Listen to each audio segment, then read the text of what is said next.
Sahabat setia Gowori yang dikasih Tuhan, Shalom. Hari ini adalah Rabu 14 Februari 2024, hari Rabu Abu. Kita mengawali masa Prapaskah, masa puasa dan pantang kita, masa pertobatan, masa yang penuh rahmat bagi kita untuk mengalami kasih Tuhan. Hari ini kita akan bersama-sama merenungkan firman Tuhan yang diambil dari Injil Matius 6 ayat 1 sampai dengan 6, dilanjutkan ayat 16 sampai dengan 18. Kita siapkan hati kita. Terpujilah Kristus Tuhan, Raja mulia dan kekal. Pada hari ini kalau kamu mendengar suara Tuhan, janganlah bertegar hati. Terpujilah Kristus Tuhan, Raja mulia dan kekal. Tuhan bersamamu dan bersama rohmu. Inilah Injil suci menurut Matius. Dimuliakanlah Tuhan. Dalam khotbah di bukit, Yesus bersabda kepada murid-muridnya, hati-hatilah, jangan sampai melakukan kewajiban agamamu di depan orang supaya dilihat. Karena jika demikian, kamu tidak beroleh upah dari Bapamu yang di surga. Jadi, apabila engkau memberi sedekah, janganlah engkau mencanangkan hal itu seperti yang dilakukan orang munafik di rumah-rumah ibadat dan di lorong-lorong supaya dipuji orang. Aku berkata kepadamu, hendaklah sedekahmu itu diberikan dengan tersembunyi, maka Bapamu yang melihat yang tersembunyi akan membalasnya kepadamu. Dan apabila kamu berdoa, janganlah berdoa seperti orang munafik. Mereka suka mengucapkan doanya dan berdiri di rumah-rumah ibadat dan pada tikungan-tikungan jalan raya supaya mereka dilihat orang. Aku berkata kepadamu, mereka sudah mendapat upahnya. Tetapi jika engkau berdoa, masuklah ke dalam kamarmu, tutuplah pintu dan berdoalah kepada Bapamu yang ada di tempat tersembunyi. Maka Bapamu yang melihat yang tersembunyi akan membalasnya kepadamu. Dan apabila kamu berpuasa, janganlah muram mukamu seperti orang munafik. Mereka mengubah air mukanya supaya orang melihat bahwa mereka sedang berpuasa. Aku berkata kepadamu, mereka sudah mendapat upahnya. Tetapi apabila engkau berpuasa, minyakilah kepalamu dan cucilah mukamu, supaya jangan dilihat orang bahwa engkau sedang berpuasa, melainkan hanya oleh Bapamu yang ada di tempat tersembunyi.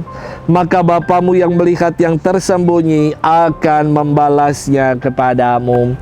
Demikianlah sabda Tuhan. Terpujilah Kristus.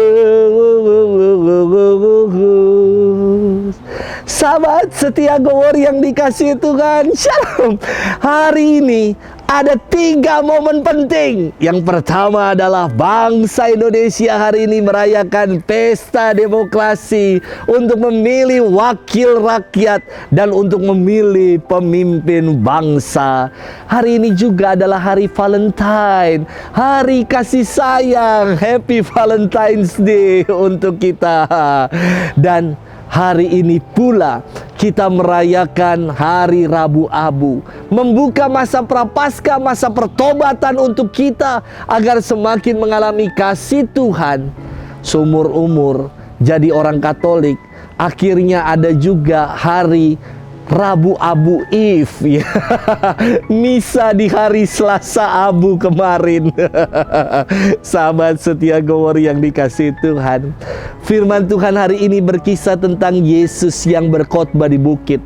Ia hendak mengingatkan para pendengarnya agar jangan melakukan olah kesalehan hanya untuk sekedar kewajiban atau untuk pamer, supaya dilihat orang dan mendapat pujian dari apa yang ia buat. Olah kesalehan yang disebut oleh Yesus, berdoa, bersedekah dan berpuasa, merupakan sebuah jalan untuk kita mengalami hadirat Tuhan dalam hidup. Dengan kita berdoa, Kita semakin mengalami hadirat Tuhan karena kita berkomunikasi dan menjalin relasi yang hangat, yang intim, yang dekat dengan Allah. Dengan kita bersedekah, kita peduli kepada sesama, dan itulah ungkapan kasih yang nyata. Tiada kasih, tiada syukur tanpa peduli dan mau berbagi kepada yang lain. Dan dengan kita berpuasa, kita melatih diri untuk lebih dekat dengan Allah, menahan segala nafsu kita, mengekang nafsu-nafsu kemanusiaan kita untuk mengandalkan Allah sepenuhnya dalam hidup. Sahabat setia Gower yang dikasihi Tuhan, masa pertobatan yang kita awali dengan hari Rabu Abu ini mengajak kita untuk introspeksi diri, untuk berefleksi, melihat ke dalam. Jangan sampai kita melakukan segala olah kesalehan yang kita buat, malah kita lakukan seperti orang-orang munafik yang melakukan olah kesalehan, puasa, derma, dan berdoa supaya dilihat orang, supaya mendapat puja dan puji. Yesus mengajak kita untuk melakukan olah kesalehan ini agar kita semakin mengalami kasih karunia Tuhan dalam hidup. Maka selamat memasuki masa Prapaskah. Selamat bermati raga, selamat beraskese. Semoga masa Prapaskah ini menjadi masa yang penuh rahmat untuk kita menantikan pasca kebangkitan Tuhan. Selamat bermenung, dan Tuhan memberkati kita selalu dalam nama Bapa dan Putra dan Roh Kudus. Amin.